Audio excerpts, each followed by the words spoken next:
Section 125ची केस म्हणजे काय? पोटगीची केस. आता त्यामध्ये कायद्यामध्ये थोडासा बदल झाल्याने तो सेक्शन काय झाला?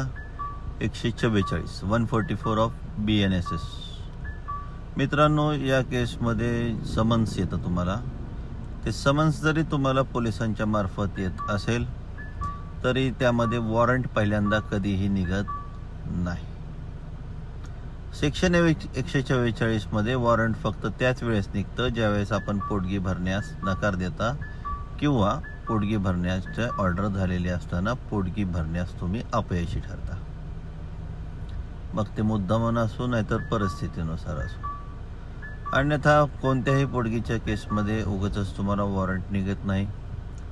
आणि जसं पण नेहमी सांगतो तसं या पोटगीच्या केसेसमध्ये मुख्य दिवस सोडले, तारखा सोडल्या तर हजर राहण्याची गरज नाही.